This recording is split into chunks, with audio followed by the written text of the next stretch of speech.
The story of Dr. Kildare. Whatsoever house I enter, there will I go for the benefit of the sick. And whatsoever things I see or hear concerning the life of men, I will keep silence thereon, counting such things to be held as sacred trust. I will exercise my art solely for the cure of life. The story of Dr. Kildare, starring Ayres and Lionel Barrymore. Metro-Goldwyn-Mayer brought you those famous motion pictures. Now this exciting, heartwarming series is heard on radio. In just a moment, the story of Dr. Kildare. But first, your announcer.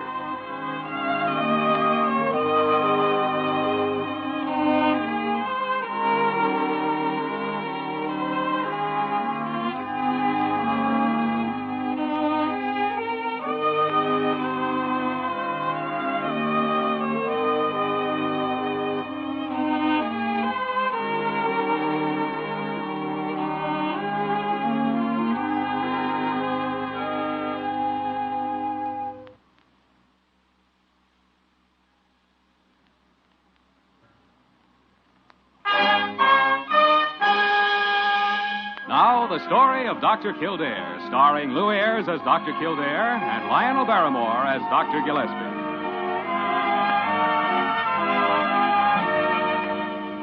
Blair General Hospital, one of the great citadels of American medicine. Clump of gray-white buildings planted deep in the heart of New York, the nerve center of medical progress where great minds and skilled hands wage man's everlasting battle against death and disease. Blair General Hospital, where life begins, where life ends, where life goes on.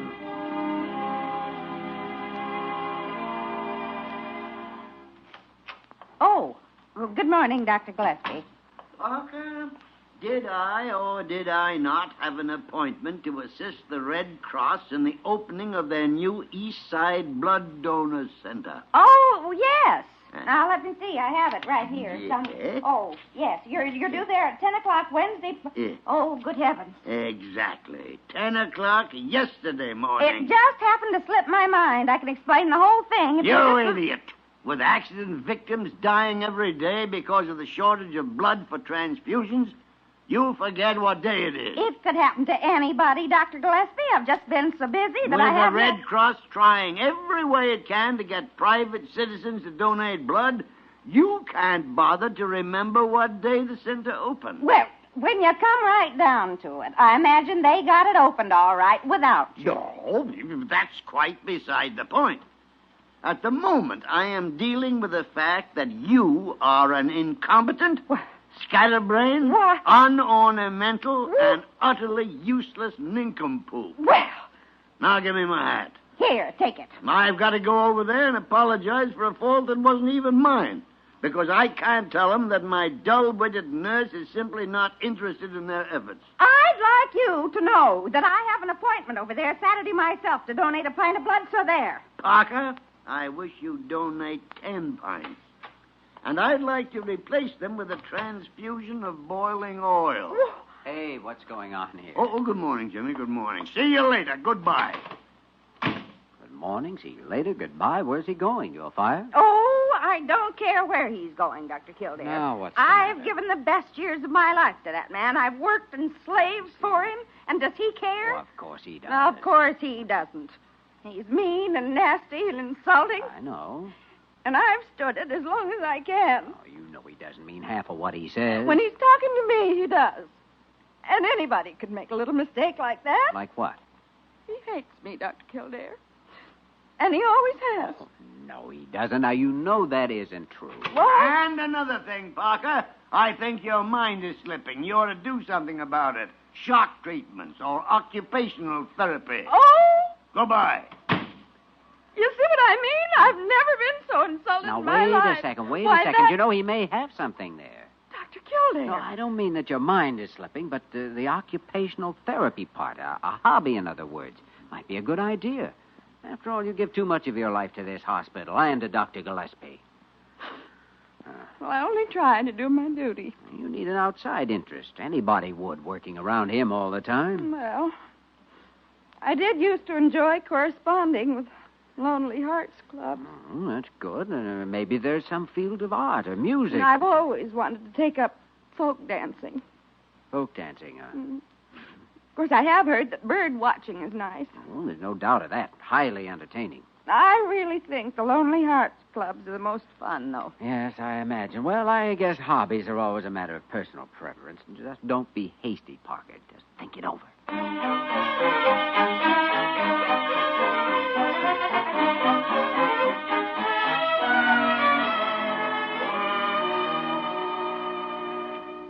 Of course, I've had these pains, this enteritis, as you call it, for years, Dr. Kildare. Doubles me up sometimes.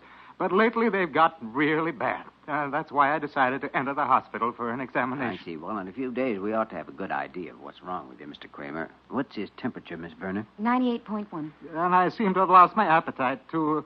The last couple of months, I haven't eaten one square meal a day. No wonder you have a slight anemia along with the other symptoms. I think that's all for now, Miss Verner, if you want to straighten up the examination card. All right, Doctor. Mr. Kramer, we'll make some lab tests today and tomorrow and possibly run a fluoroscope. Meanwhile, you just stay there in bed and take care of yourself. Yes, Doctor. You ready, Miss Verner? Yes, Doctor. See you later this afternoon, Mr. Kramer. Bye. What do you think, Jimmy? Chronic enteritis? On the face of it, yes, but there are some odd angles. Subnormal temperature, anemia. I don't know. Malignancy?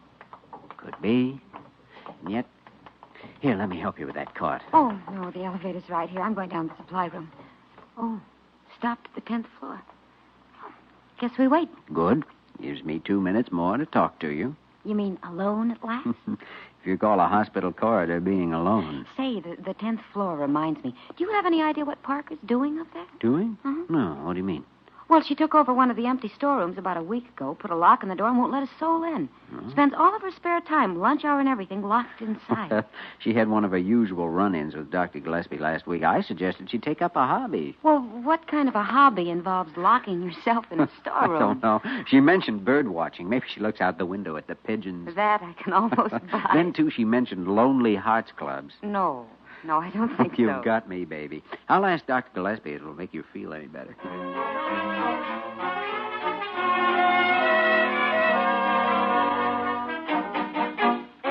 No, confound it, Jimmy. I wish I did know. She's up to something, all right, but I can't find out what it is. But you have been trying. Well, naturally. I'm concerned with the activities of my assistants and feel responsible for them. To be sure. But I can't find out a thing. Tried asking her? Certainly not. That's precisely what she wants. Then just how have you gone about it? Ooh, various methods. Somewhat unorthodox, perhaps, but never... ethical and honorable? Oh, Jimmy, now, how could you ask? I've seen you in action before. Necessity supersedes all ethics. And curiosity does, too. Is that it? Well, confound it, she comes in here with packages and bundles all wrapped up and then hides them up there in that storeroom. Well, who wouldn't be curious? I still think you ought to try asking her. I couldn't ask her if I wanted to. All right, then how about taking a look at this case report on a patient of mine? All right, let's see it. Oh, it's Kramer, huh? I've already seen it, Jimmy. A case of chronic enteritis, no doubt about it. But what about these symptoms I've underlined? They don't fit. Psychosomatic complications, that's all. He's had the same trouble for years. Not quite the same. Some of these symptoms only started a couple of months ago. Now you're on that hobby of yours. Obscure symptoms, things other doctors overlook. Come in. Miss Parker, inasmuch as you're employed in this office, knocking before you enter is quite unnecessary. I prefer it that way, Dr. Gillespie. Yeah. The keys you ordered were just delivered. Here they are. Keys? Why, I don't know what you're talking about. You know very well what I'm talking about. You had them made from a wax impression of my storeroom key. Ridiculous. It certainly is. Because I put a new lock on the door last night. Are you actually implying that I might go snooping up there behind your back? I am. By the great horn spoon. I wish you'd find some new expression, Dr. Gillespie. That one gets so monotonous. Parker. You're dealing with a new woman, you know. It's my hobby that did it. And you, Dr. Kildare, you're responsible. I am? That's why I want you to be here, too, when I reveal it to Dr. Gillespie in the morning. Reveal what? My hobby. You will be here, Dr. Kildare. Oh, yes, Parker. Thank you very much. After all, I've got to know what it is that I'm responsible for.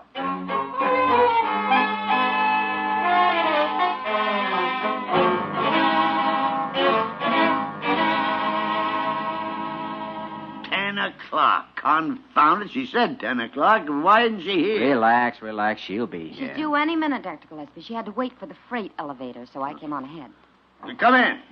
Good morning, all. Well, Miss Parker, I'm glad you... What's the hammer for? Hey, now, wait. Oh, don't be silly, Dr. Gillespie. I'm just going to drive a nail in the wall. Here, in front of your desk. There. Well, by the... Don't you dare say by the great horn spoon. Tarnation. Now, wait just a second now, everybody. I have it right outside the door. Better brace yourself, Jimmy. I've been braced since yesterday. Now, don't anybody look till I get it hung up. Yes, about... Yeah. Well, there it is. What is? My hobby, my first oil painting. It's called The Operation. Like it? By the thunderation. Mr. Cuddlepox was absolutely amazed. Cuddlepot? My instructor. Cuddlepot. Cuddlepot. Parker, is that thing supposed to be regarded as a painting? Why, of course.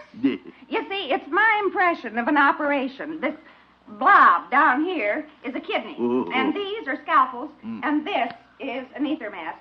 It's all sort of modern. Modern, yes, to be sure, yes. And is it your intention to hang this painting here in my office? Oh, yes, I did it for you. And I'm expected to sit here and face it 7 days a week, week after week? Nah, I guess that's right. Do you really like it? Like it? Parker, I have never before seen a more hideous monstrosity in my whole life. Dr. Gillespie. I have never before realized the full extent of your hatred for me. To do a thing like this. It goes. It's got to go. Oh! Well, I guess I'd better get back to work. Yeah, I'll go with you. Now, you wait a minute, you two. Yes? Well, what are you looking at me like that for? I didn't mean... Well, confound it, it's not my fault.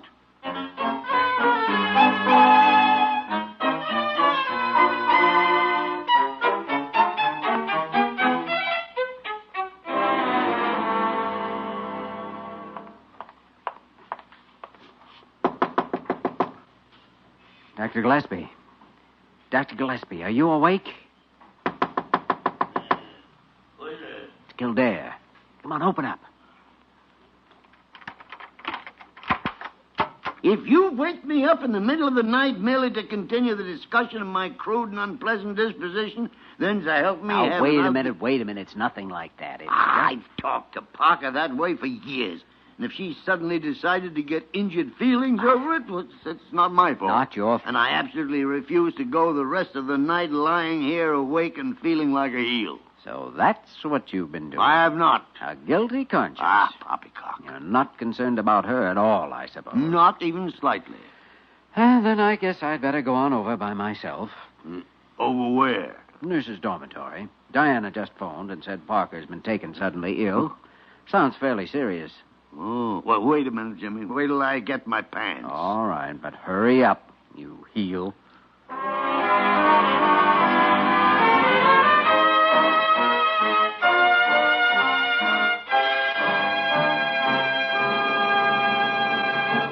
We return to the story of Dr. Kildare in just a moment.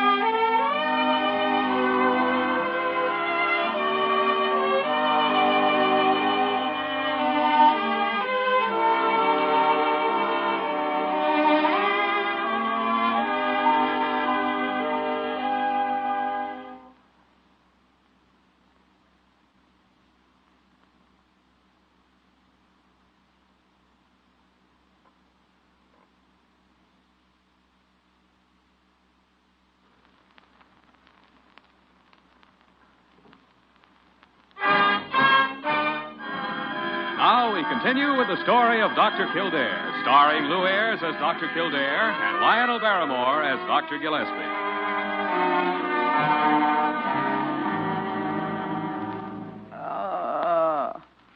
Now, take it easy, Parker. It's going to be all right. Parker, how long has it been since these abdominal pains started? Oh, I don't know. Must have been nearly an hour, Jimmy. She held out for quite a while before she called me. Transverse muscles of the abdomen as hard as a rock. Oh, I've got some Belurgil here in the kit. It might help. I'll get it. what do you think is wrong with me? A little hard to tell just yet. Oh, you're just being kind. You don't want me to know. Confound it, Parker. I've warned you for years to stop eating marinated herring and Boston cream pie before you go to bed. Oh, it's not indigestion. I know it's not. It's something worse. Well, whatever it is, we'll find out and take care of it, so don't worry. Oh, Diana, will you call Wayman and have him bring a stretcher over? All right, Jimmy. Well, I suppose we may as well go over. All right. Dr. Gillespie, can I ask just one favor? Oh, I guess so. What is it? If I Yes. If I don't pull through, can the painting stay? Oh, Parker, you're not going to die of a bellyache. But if I do, will you keep it to remember me by? Oh, well, I... Yes, confound it. I'll look at it all day and keep it in my room all night. I'll Come on, Jimmy. Okay. She's faking it. Including abdominal spasms, cramps in the legs, peripheral neuritis. And it's nothing but a simple case of acute indigestion. You know better than that. Are you by any chance implying that this whole thing is my A fault? nervous reaction caused by your brutality, Doctor? Yeah. No, I don't think so. That's only your guilty conscience implying it. Yeah. There's something vaguely familiar about those symptoms of hers. This is no time for a hobby. I think maybe it is. Look, why don't you take over for a half hour? I want to do some quick reading. Reading about what? Symptoms. Well, I hope you come up with something. We can't have anything happen to her, you know. Softening up a little, eh? Well, I've always been fond of Parker, but also I'm thinking of the promise I made about that painting.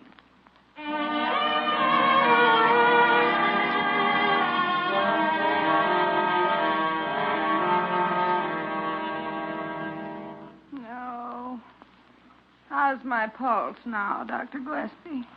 Weaker? That is not weak. It's exactly the same.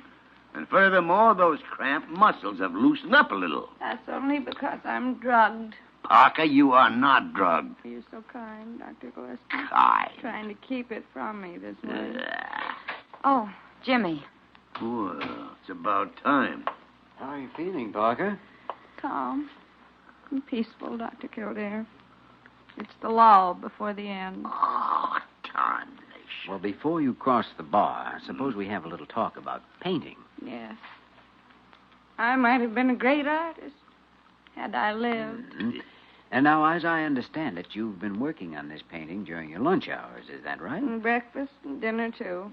Oh, I got so caught up in it. And then you've been painting and eating at the same time. Oh, yes.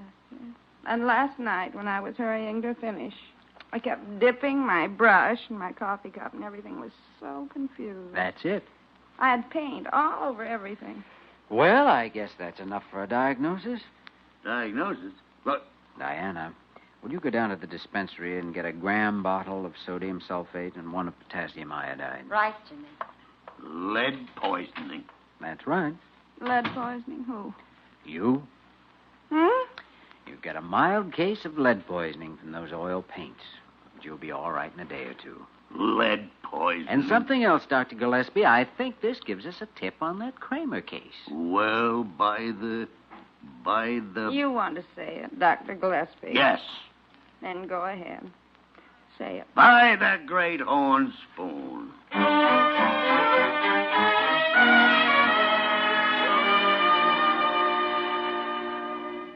Why, yes, Dr. Kildare, I have noticed peculiar cramps in my legs during the last 2 months, but I assumed it was just a new pain from the same old trouble. Mr. Kramer, did you change occupations by any chance a couple of months ago?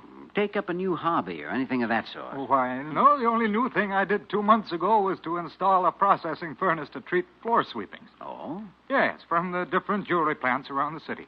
There's always a lot of gold and silver filings in the stuff, but still not enough to pay the individual plant to process its own.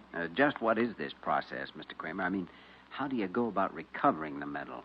Well, I burn the sweepings first to get rid of the combustible stuff, and then I mix the ashes with litharge and charge it in... Litharge? Red lead oxide? That's right. The melted lead picks up the filings and it dissolves them.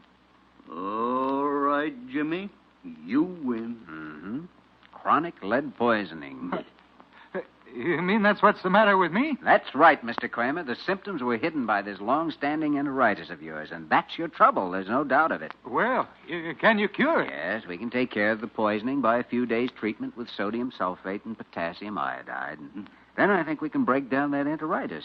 All of which leads us to one conclusion, Mr. Kramer. What conclusion, Dr. Gillespie? That you and I ought to take up a hobby.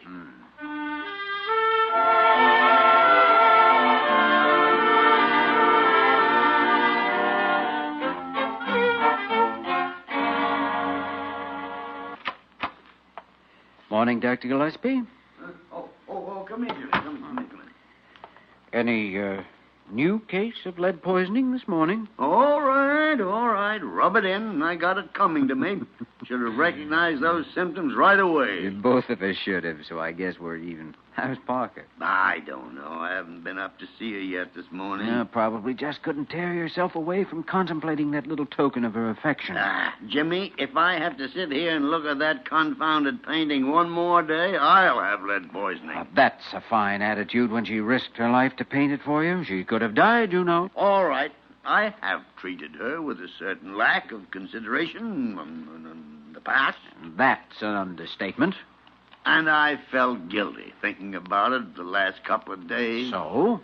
So I'm going to change all that when she comes back to work. I'm going to be kind to her, courteous, friendly, and considerate. Dr. G of the Beaver Patrol. Yes. Good morning, Dr. Gillespie. Parker. Dr. Kildare? Why, Parker? You shouldn't be out of bed this soon. I didn't expect you back before the end of the week. Well, that's awfully kind of you, Dr. Gillespie.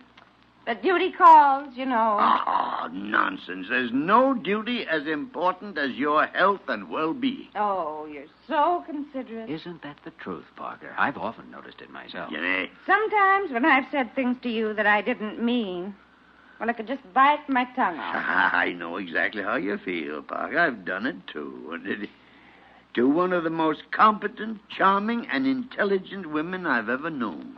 Thank you, Dr. Gillespie. Would anyone mind if I opened a window? And, Parker, I insist that you go back to bed and take care of yourself. Well, I still feel a little shaky. So if you really do insist. I do. All right, then. And I'll arrange to have the painting taken out this afternoon sometime. Well, I know you don't like it. Oh, no, Parker. Why, I think it's a most amazing piece of work. Marvelous technique, delicate sensitivity. Dr. Gillespie. Are you sure you're not just saying that? Of course I'm sure. Personally, I love it. I'd hate to see it go, but... Then it doesn't go. Huh? Since you like it that much, it stays no matter what anybody says. Yes, but... Are you with us, Dr. Kildare? With you. I'm way ahead of you, Parker. We'll all stick together like the Three Musketeers. No, wait a minute. When a man loves a work of art as much as Dr. Gillespie loves that painting, why, it would be criminal to tear it away from him. Kildare. In fact, Parker, you might paint another one for the wall opposite there. Jimmy. I've even got an impressionistic title for it. Oh, good. What is it, Dr. Kildare? Well, it's By the Great Horn Spoon.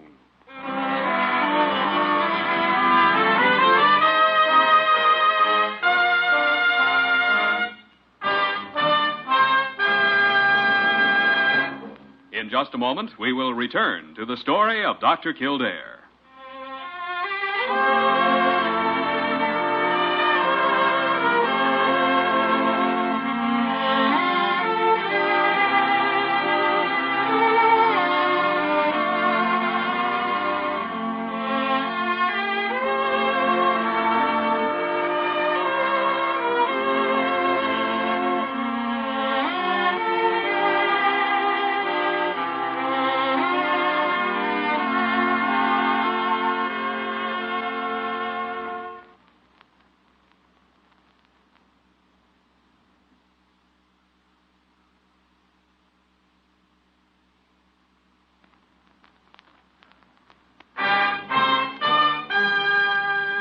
And now, once again, the story of Dr. Kildare, starring Lou Ayres as Dr. Kildare and Lionel Barrymore as Dr. Gillespie.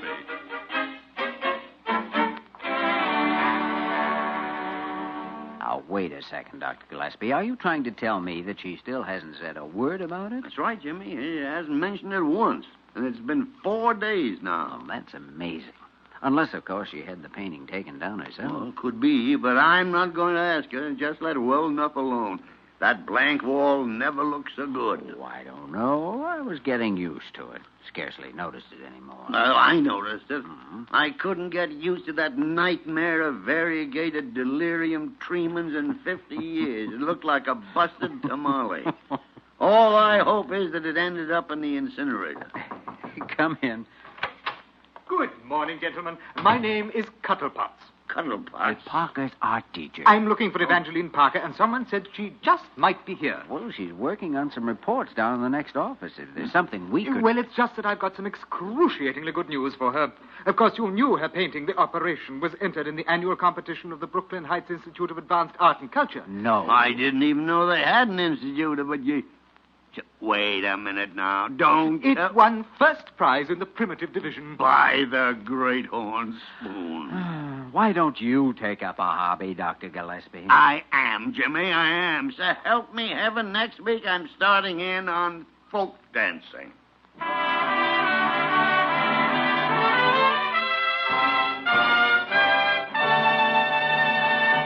You have just heard the story of Dr. Kildare, starring Lou Ayres and Lionel Barrymore. This program was written by Les Crutchfield and directed by William P. Russo. Original music was composed and conducted by Walter Schumann. Supporting cast included Virginia Gregg, Georgia Ellis, and Ben Wright. Dick Joy speaking.